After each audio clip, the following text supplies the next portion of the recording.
Good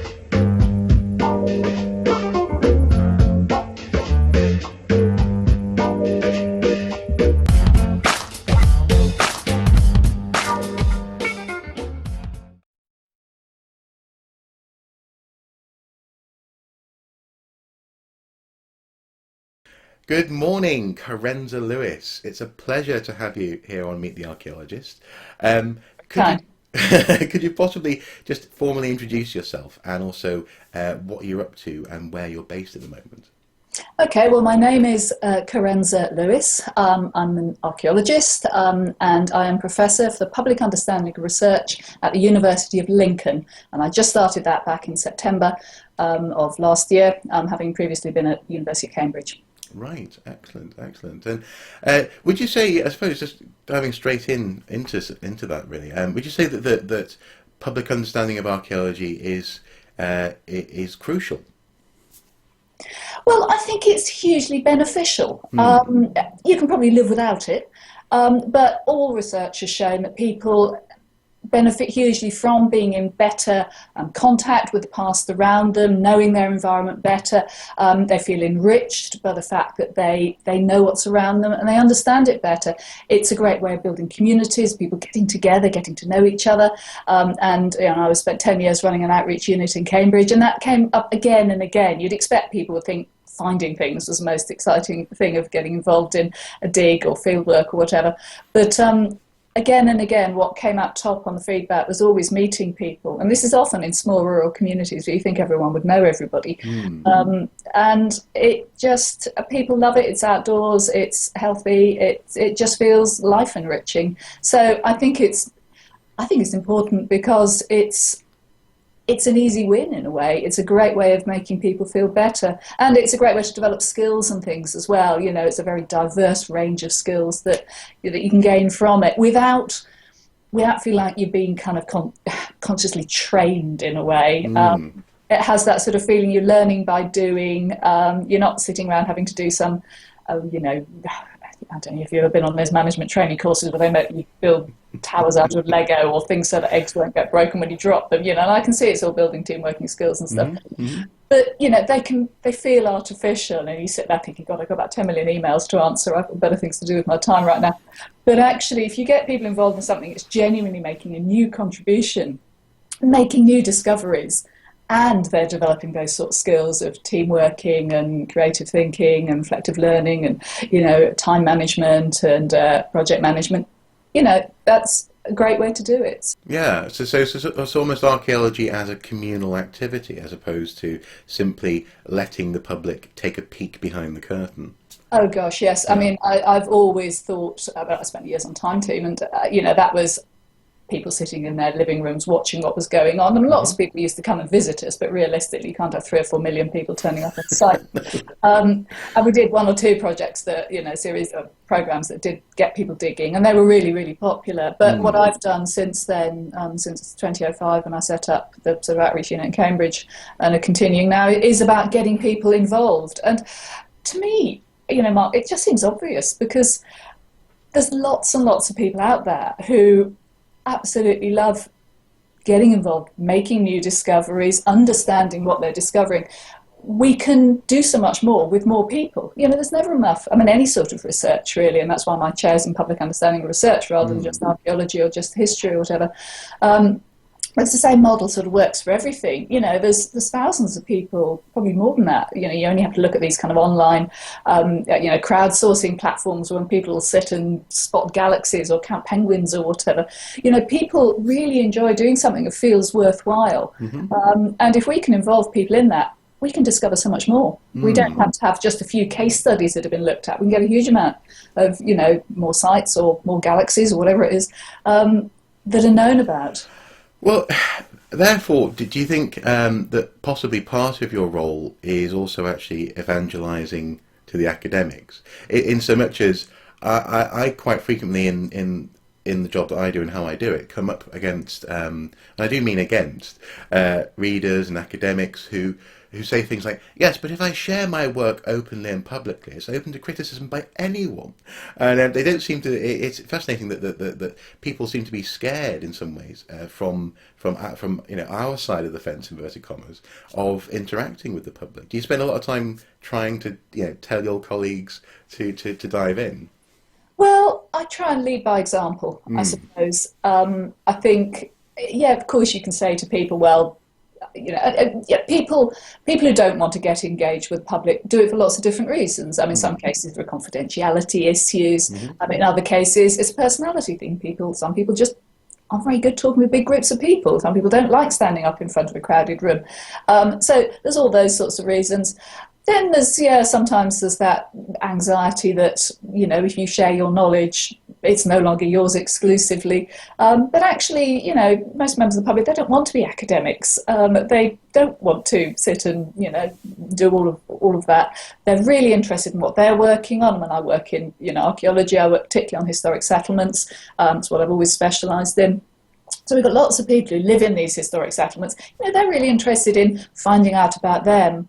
But they don't want to be full-time academics looking at the bigger picture and thinking about the origins of Middle Anglo-Saxon settlement or the impact of the Black Death on the whole of the country or whatever. But they're very interested to see how their work fits in. So I would say to academics who are worried about losing exclusivity, if you like, to their material, that actually it comes back to you in spadesful, because you then end up with scores of research assistants who can go out and, do some of that work, can do some of the background research, can produce first drafts of things, can dig things up.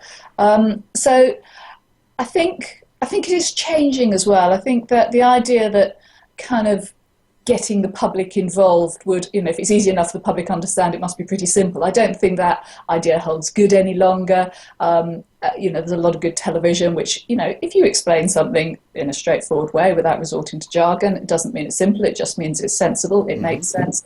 It's a really good exercise, actually, explaining an idea you have to someone who doesn't have any background in that, because they will ask those obvious questions that actually now someone asked me that in cold daylight, I've got to probe this a little bit and actually explore exactly why do I think that this piece of evidence is leading me to that inference. And so that's a really good exercise. And the other thing, of course, is the impact, within the REF, the Research Excellence Framework, which anyone in the university is very familiar with, and anyone who isn't in the world of university is mercifully not so familiar with. But, that whole, how relevant is your research, what difference is it making to wider publics, is much higher up all academics' agendas, and some of them are very happy about it and others aren't, but everyone, I think, is coming around one way or another, slowly. Okay. You sound cynical. Yeah. No, that's fine. And I get, it sounds as though actually you're taking, if I had that job title, I might be a bit more stick than carrot. Whereas it sounds like you're being a bit more carrot than stick, and that's probably the best way to be, I think, definitely. Okay, well, coming away from your current role and also, I suppose, public interaction and as it were, outreach, it's interesting because obviously lots of people have been exposed to you via Time Team and the various facets of the role that you played on the show, as it were. But looking at your career, I didn't actually realise this. I don't know why I didn't realise this. But you're a landscape person. You're really interested in landscape. What about landscape and archaeology interests you? For example, just before we started recording, you seem to be really, you're talking about how you seem to be really interested in the relationship between essentially the lived experience of landscape as well and landscape. So how does that relate to archaeology, and why is that interesting? I think for me, it's a question of scale in some ways. I think landscape is on a big scale, and I'm interested in the bigger picture. So my early part of my career was spent with the Royal Commission on Historical Monuments, doing earthwork survey, the kind of humps and bumps that Time Team viewers will be very familiar with. On that, you're working on a site for 2 or 3 weeks maybe, and then you go on to another one for another 2 or 3 weeks, and then after 6 months you've done quite a few and you can start looking at the bigger picture. So I was specialising in rural settlement, particularly settlement earthworks, deserted and shrunken medieval villages. You could record several and then start to look at how their plans vary, how they differ, where they're distributed. You can start looking at that bigger picture at that landscape scale. And I mean, it's exactly the same process you use if you're looking within an individual site that you're excavating and working on for, maybe several years. You're still looking at the way the patterns relate, but there's something about that landscape, that question of how does it all work? Because humans live within landscapes. They don't live on individual sites. Nobody's being beamed around by a TARDIS in the past from one little isolated spot in the landscape to the next little isolated spot in the landscape. Well, yeah. People live in one house, they move through the village to contact neighbours who they want to go out and plough the fields with. They move out into those fields, plough the fields. They'll go down the lanes to go out to meadow. They'll go up to pasture land. They'll go to markets. People will be coming into communities from really quite far afield. People are much more connected in the medieval period, which is the period I specialise in. And that's a long time ago, and they've obviously not got modern communications technology and no cars or anything like that. But, we look at the archaeology and the artifacts that are found, people are much more connected. So that feeling of how does the whole landscape join people up? But it's also that question of how does the whole landscape come to be as it is? When you can stand and look around somewhere and think, this is a landscape that I can stand here in the Cheviots and see those field systems up on the hills, and I can see the deserted village down in the valley, and I can see Hillfort up on the top, and I can see how that all joins up and how one thing has led to another. Well, I can rabbit on about this for ages. Well, I mean, I jokingly sort of coughed under my breath logistics there, in so much as there has been a tendency, and there is a tendency amongst archaeologists, but also many, I think, people who come to this sort of these notions initially, they tend to think, okay, well, let's think logically about this landscape. Let's think about how people were living, how they relate to what they need, and how they get from A to B. So, in a prehistoric sense, it would be map out the flint sources and where the camps are, this kind of thing. But it sounds to me as though actually you're talking quite rightly about actually the almost the flow through landscape as well. I suppose another extreme would be a phenomenological approach, this sort of sense of the experience of landscape and how it's revealed to individuals or individuals or whatever. But I suppose to what extent do you see your role or your interest in this stuff almost like as a synthesis of this stuff? Because presumably you can't ignore the more, I don't know, pin on map geographical approach of a logistical standpoint, but at the same time it doesn't really tell the whole story. I mean, how do you bring all that stuff together?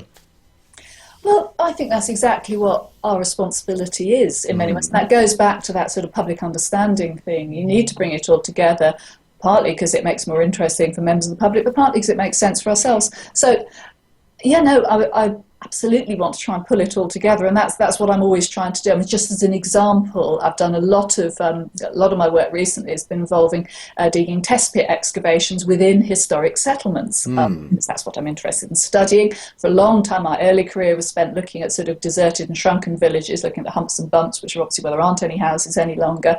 And then as Mick Aston started working on Shatwick, and it was work done in the East Midlands on occupied settlements, I started to think I wanted to try and look at some of these occupied villages, because there were still many, many more deserted settlements that have been looked at than the kind of non-deserted places. And the deserted villages are kind of, they're intriguing. They're like the dead bodies, there's a CSI allure about the sort of tragedy, the disaster, what happened to them. There's a kind of question to be answered. But so that's my phone, I'll just ignore that. Okay.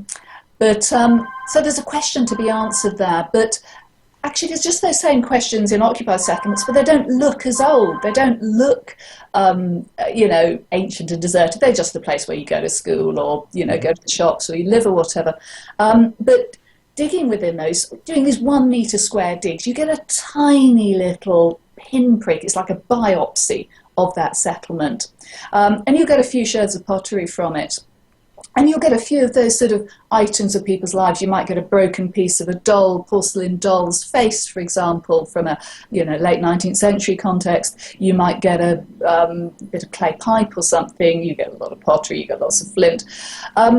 And individually, that'll tell you about the history of that individual garden you're digging in. And that's fascinating for people who live in that house, because they look across their garden and they think, wow, all of this stuff has come out of that 1 metre square. What must be there for the rest of it?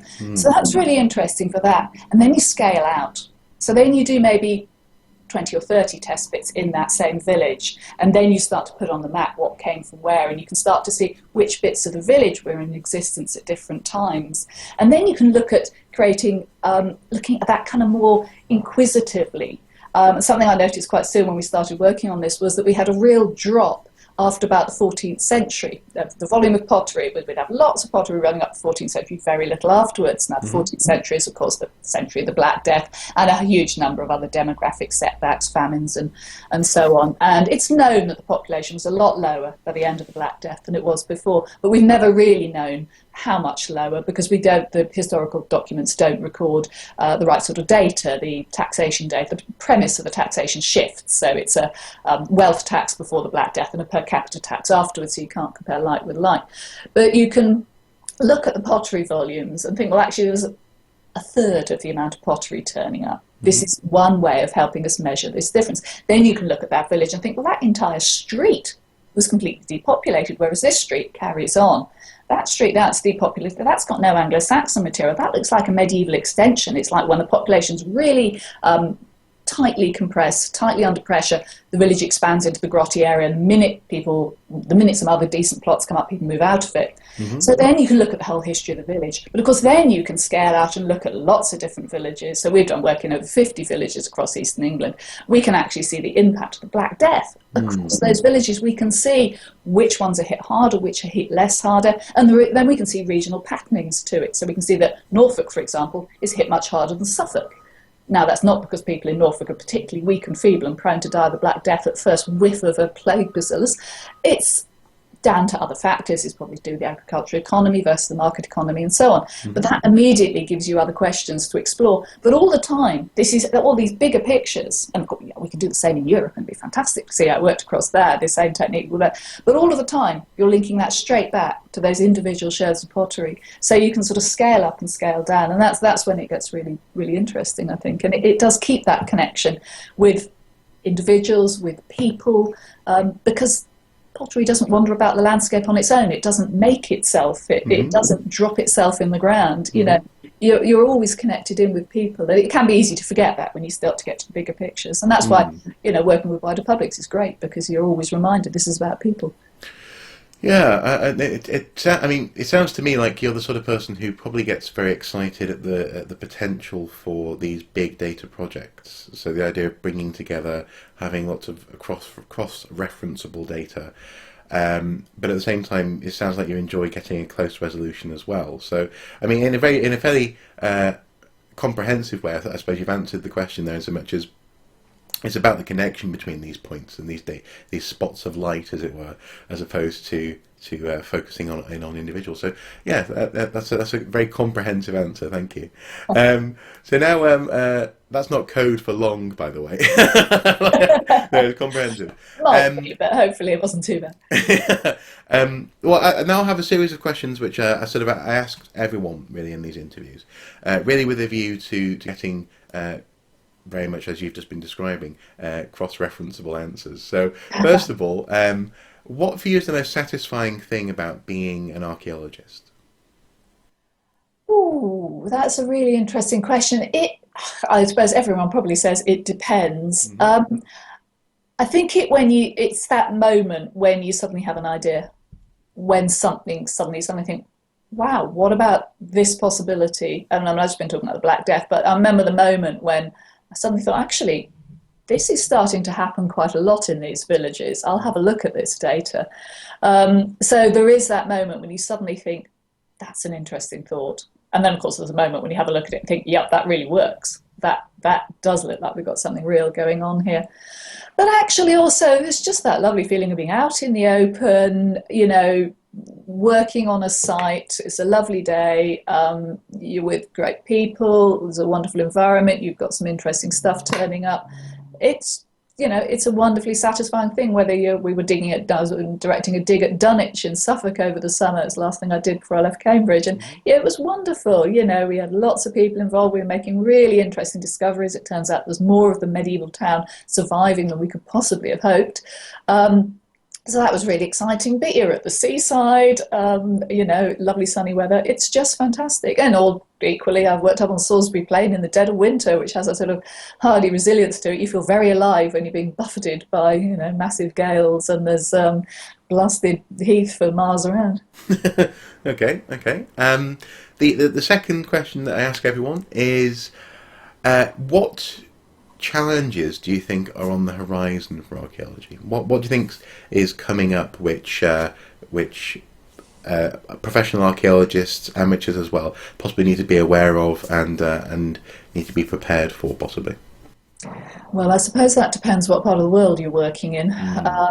So, we see on the news all the time at the moment, problems of antiquities being destroyed and looted, and particularly in the Middle East. There's huge problems there with just simply keeping stuff in a stable state. If you're looking just in the UK, perhaps, we've still got issues with material being destroyed. I think the price of preservation is eternal vigilance. We have some quite robust legislation, but it's not as robust as it is in some places. You've got to have that balance between economic development and protecting heritage. I think that's always going to be a fight that needs to be continually. Well, certainly, it's a continual Cold War. Perhaps it's never won, because it can always get chipped away at. And I think the other problem is the data problem. We have so much data now, and we've talked a little bit about that question of big data. And there's just so much information out there in archives that's been discovered. How do we get to grips with that? How do we get that to work more effectively? How do we get that into our vision so that we can use it to better understand? And then, of course, there's the fact that what we've actually discovered is just a tiny fraction of what's actually still out there. And then I suppose the next problem is, in terms of the amount of data, is new techniques, which are fantastically informative, but are also creating huge amounts of new data. So I work in the history department now, and as a medievalist that works really well, but there are huge numbers of historical documents that are in archives that nobody's ever looked at, but nobody's making any more of them. People aren't on the whole finding new historical documents. There aren't another 10 doomsday books sitting out there, we don't suppose. I wish. But for archaeology, there's an almost infinite amount of new information to come, and we are going to have to work out how to manage that and how to use that. And people who are technologically more adept than me and better at computer science, I think, will be able to play a major part in that. So I think that's the big challenge. I think we have that capacity to understand so much more if we could just work out how to understand it. Actually, it's interesting. You're amongst a growing number of people in these conversations who are actually identifying this. I mean, I think the first person who really mentioned it, to me at least, was Peter Riley Conway up in Durham, and he actually literally did that. He had this idea of a curve of data being captured, which is now just going through the roof. And the capacity. Well, it's the exponential curve, isn't it? Yeah. It's steeper and steeper and then flattens out. And we really don't know at the moment where we are on that curve. We're nearly at the top of it, or we're still at the bottom of it. One suspects we're still pretty close to the bottom because of that scientific process whereby more and more and more information will become recoverable. I mean, you do detailed DNA and isotopes and everything on every single skeleton really now, but how do you do that? And then coming back to your current role, how do you do all that and then bring it down to a narrative which you can communicate, not only to the public but frankly just to your colleagues, kind of thing. That is a heck of a challenge. And then actually coming back to that, actually, the final question that I tend to ask people, penultimate question, is what advice would you give to aspiring archaeologists? So whether there's people who want to, for example, come to university and study to be an archaeologist or a historian, ancient historian, or just people who just want to dip their toe, maybe get involved in a community project, this kind of thing. What advice would you give to those people? Well, Well, obviously they're approaching it from rather different directions with different aims. I would say to both sets of people, have a go, get on some sort of a project, get some volunteering experience, and see how you enjoy it. Because I think if you're considering doing it at university, or you're considering, being an archaeologist, then you clearly need to have a go and see if you're really going to enjoy that. And again, as a member of the public, have a go, come along, get involved. So that's the first advice I always give to anybody who speaks to me. And a lot of teenagers will speak to me about, I think I might want to do archaeology at university. What would you suggest I do? The first thing I always say is try and get yourselves on a dig or a fieldwork project. Firstly, because you need to try it out. Secondly, because you really enjoy it, probably, in which case it'll be a good thing to do. And thirdly, it'll help you get a place at the course you want, because you will be putting in a more convincing application if you've got some experience. It shows you're serious, and it shows that you're you've got a bit of knowledge behind you. So I'd always say to people, try and get involved in something. And for members of the public, there's much more opportunity to do that these days. The Heritage Lottery Fund has been a huge boon, because there are lots of small grants available now, so communities can get projects going in their own locality in a way that 20 years ago you couldn't. It was much more difficult to get just a couple of thousand or a few £1,000s to get a pottery expert in for a few days and get some finds assessment done and have an archaeologist come and supervise your work, sort of thing. So there is much more scope for that these days, and much more experience, and the experience is growing as well. So more communities have done that. We found that in East Anglia. It was, you'd have one community group would come along and say, well, we'd like to come try and do some test pit digging, but we've never done it before, so we think we won't do it because we don't know how to do it. And then another group would say, oh, actually we've done that and we felt like that 5 years ago, but actually it's fine, and this is how you do that, and this is who we got to help with that, and and it kind of it's like a relay, really. So yeah, my advice would be have a go, get involved, give it a try. But it also sounds a little bit as though you're also advocating there possibly a little bit of cross-pollination for established archaeological groups as well, which is kind of interesting. And actually, just as a side note, as an observation, that's something which I certainly have become increasingly aware of, is actually how not so much variously literate, but certainly the sort of the idioms and the vocabularies that different discrete digging units will use, which actually creates a strangely disunified archaeological culture in the background. So actually, in some ways, if not literally you as an archaeologist going somewhere else, just letting people in from outside will help keep you, kosher, as it were, I think, possibly. Yeah. Okay. One final thing, one final question. This is something which intrigues me. Earlier on in the interview, you mentioned not using jargon. And that's something which I've always been very passionate about. So I remember one of the first things I was told as a student, especially when writing an essay, is don't use jargon. If you need to use jargon, then you're possibly trying to mask your own inadequacies. I suppose, in terms of advice to archaeologists who want to talk to people about archaeology, how would you advise that they think about and approach that? I'm not necessarily asking for a Carenza Lewis handbook, but but it's something which I'm really interested in, and I'm sure other people will be as well. But what are your thoughts on that? As a public understanding specialist. Yeah, well, I've found the way to do that is know your audience and think about the jargon you're using. Jargon can be really useful in some respects because it saves having to explain things again and again and again. And if you're doing public engagement properly, then you are working with your the people you're working with, they're working with you. You've taken them on a journey. Once you've explained something, the second time it gets mentioned, you tend to recap on it. You think about whether new people have joined since it was first explained.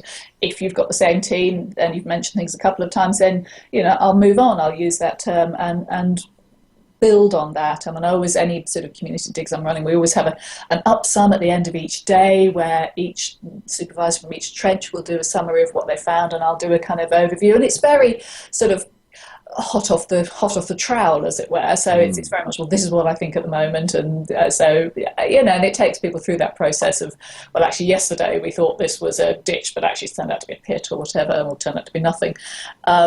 So in a rather Tantinesque way. It takes people through that process of thinkology, if you like. But that jargon, so then the jargon becomes something that, you know, it doesn't become jargon, you know, it doesn't become jargon. It's no longer jargon in the sense of being incomprehensible, evasive terminology. It's just the name for something or a word for something, and it has meaning. So I think if you're using jargon when it doesn't have meaning, then you need to avoid that, whoever you're talking to and whatever audience you're dealing with, whether that's very academic or very non-academic.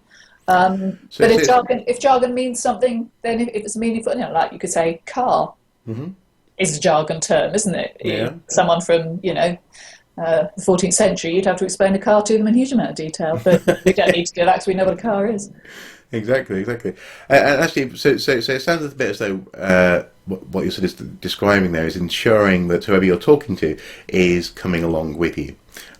So actually, you when it comes to, say, the use of jargon or being able to just, for the sake of brevity, use an acronym, so long as you've ensured that they know what you're talking about, then that's okay. It's about again, communal talking, living and learning, I guess. It's just polite, really, isn't it? And it's also, I'll often kind of refer to a term and then do a very quick summary of what it is, so that people don't have to ask if I think some people might be unfamiliar with it, because it's a terrible way of losing your audience as well. So, you know, and I don't mean audience as in cast of thousands. I mean whoever you're talking to. You can just see someone's glazing over because they've kind of lost the train of the logic you're talking about, because there's just been something where it's like any chain is only as strong as the weakest link. If you're telling someone about something and there's a weak link as a point of understanding which doesn't get crossed, then once you've not made one sort of leap in understanding, you're not going to get the rest, and then you miss the whole thing. So it's, I mean, if your jargon's your weakest link, then you need to strengthen it by not using jargon inappropriately. Wonderful. Well, thank you, and you're certainly not a weak link. So thank you so much for your time this morning. It's been a pleasure talking to you. Thank you. And ultimately, I suppose, I guess I would say to people at home, if you have any thoughts or questions, please do comment below. And if there's something particularly pertinent, I will pass this question on to Carenza. I can't promise that she's going to read these comments on YouTube, but this has been really interesting. And also, as with all these interviews, a slightly different series of answers and a slightly different focus, and you certainly haven't disappointed on that front. So once again, thank you. I'm just off now to finish off a paper on the archaeology of Ambridge for a conference on the archers. So if you want something really different, that's that. Wow, the archers. Well, hang on. Well, there's an example of jargon for people who don't listen to Radio 4. Wonderful. Okay, thank you again so much. Coronation Street with cows. Yeah. Oh, yeah. There you go. Coronation Street with cows. You see, you're great at explaining jargon. Anyway, thank you, and well, until next time, people at home, do take care, and bye bye, Carenza. Bye.